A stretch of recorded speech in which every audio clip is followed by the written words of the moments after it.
I'm super excited because once again minifigs.me have sent me some incredible custom printed LEGO Doctor Who minifigures. This time from the more recent run of new series Doctors, excluding the Ninth Doctor. There is a discount code at the bottom of the screen so you can get 10% off your next order. Personally, I reckon you should probably get all of these guys, but that's only because I'm lucky enough to have them and I know how amazing they look. Whoa! Okay, right, let's start with the earliest Doctor in this current new range. This is the War Doctor, as portrayed by John Hurt. We have a pretty basic grey hairpiece. In LEGO Dimensions, he's got a mohawk painted white, but unfortunately that mohawk piece doesn't actually come in white, so they've had to make do with a light grey hairpiece, and it's a fairly basic one. There's printing along the back, nothing too extravagant, but you can see the lining of the leather jacket. A tiny bit of printing there on the arms, but it's the detail on the front of this figure that I find incredibly impressive, particularly the waistcoat, the tiny buttons, his, I believe it's a Baudelaire? The scarf, the lapels, all the details are there. The hairpiece is a little bit basic, and the face printing kind of lets it down a little bit too, because the beard isn't too visible, unfortunately. I know it's white on a skin tone, but I feel like more could have been done there to make sure that it was definitely visible, maybe putting it in a light grey instead of a plain white. And because he's got a beard and the back of the head doesn't cover the bottom of his face, there is no alternate expression. However, I don't mind too much with this character. He is a bit of a grumpy Gus. I'm glad they went with that expression. It matches him pretty nicely. I do feel like the addition of an accessory in the form of the moment would have been great here, whether it be a simple sack piece or maybe something a little bit more elaborate like a brick-built version of the box, or a version of the moment when it's opened as well. Would have been interesting. Maybe as a separate build though, because, you know, these pieces add up and pieces are expensive. It is LEGO. Next up we have the 10th Doctor, because the 9th Doctor was already covered in the rebranding of the previous incarnations. He needs no introduction, it's David Tennant. I'm really impressed with the detail on this one. I like how they've gone inwards with the pinstripes to represent how skinny he is. The printing continues all the way around. You've got some pinstripes on the side there, and of course pinstripes on the back as well. And his trainers, his iconic Converse, wrap all the way around the bottom of his feet as well. In terms of his expression, he has this lovely little smirk which suits his Doctor really nicely. Unfortunately, because the hairpiece doesn't fully cover the back of his head and the fact that this figure has sideburns, there is no alternate expression. But I don't mind, because I really love the detail of those sideburns, so fine by me.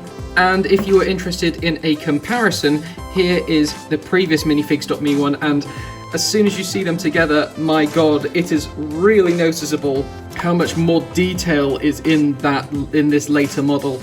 The pinstripes are way more accentuated, they stand out a lot more, and there's finer lines as well. Coming up now, we actually have a really interesting one. This is the 10th Doctor in his orange spacesuit. This is a costume I wasn't expecting them to do, but it is pretty iconic and memorable. It features across several episodes with different Doctors. Obviously you can swap out David Tennant's face there for a different Doctor if you want to reenact stuff from one of the Matt Smith episodes. I think it's in Hyde, and Peter Capaldi wears it a couple of times, I'm sure, as well. The level of detail is outstanding. We have lovely crinkles along the side of the arm and the sides of the legs, and some creases as well on the back of the torso. We have a tiny little label here, which I believe is a reference to the Satan Pit two-parter. I cannot fault the body of this, but I do feel like with them featuring the 10th Doctor again, it would have been really nice to have had a different expression for this one, especially because you can't have an alternate expression for either of them.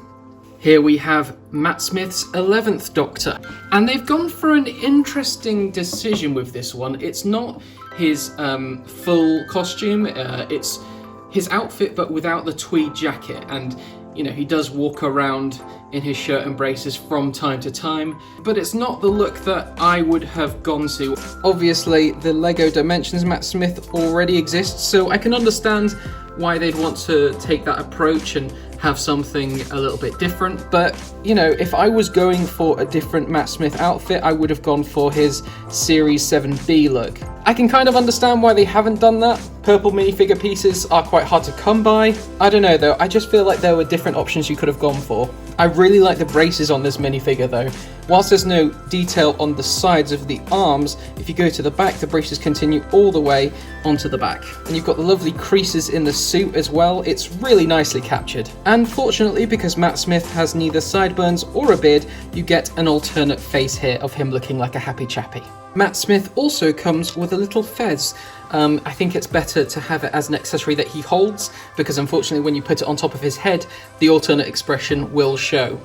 But it's nice to have an accessory involved with a minifig, and I think it's an exceptional choice. It's a cute minifigure, but I don't feel like I'm entirely sold on it in the way that I am with the others. Here's one I'm excited about. This is Peter Capaldi's 12th Doctor in his red velvet jacket. It's personally my favourite 12th Doctor look, so I'm really glad it's captured in Lego.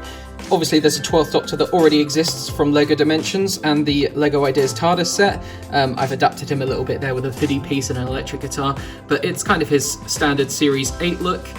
And as you can see, they've taken quite a bit of inspiration from that minifigure with the same hairpiece. Similar levels of wrinkles, you've got them on the sides of the eyes, but not so much on the forehead in comparison to the Ideas one, which I don't really mind about really. Of course, we have a grumpy alternate expression because it's the 12th Doctor, but I'm really glad we're able to swap this out for a kind of a happier one because, you know, he's known to give the odd rare smile, and I think that kind of captures his Doctor nicer than the kind of one-faced, stern expression that we only had with the official LEGO one.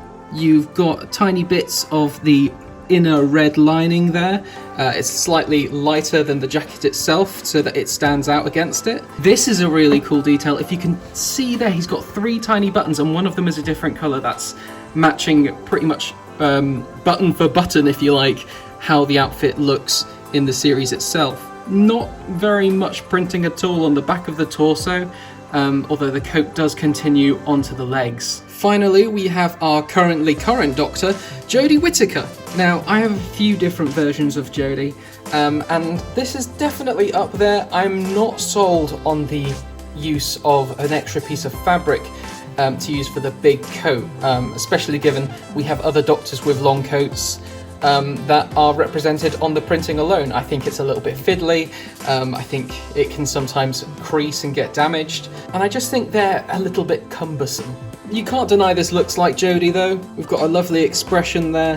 We've got the rainbow stripe along her shirt, the boots as well. If we pull the coat up a little bit, you can see the printing goes all the way around. And most importantly, if you turn the head around, you have an exceptional alternate face there with her steampunk goggles. She doesn't wear them often, but you can't deny it is a look. The only real downfall for me with this is that I do feel like the coat should have been printed, but it's a decision that's out of my hands really. I hope you guys enjoyed this video. Let me know what you'd like to see next. Remember, there's a 10% discount code below, which will definitely come in handy if you decide to grab all of these. Take care, speak soon, and I will see you in the next video.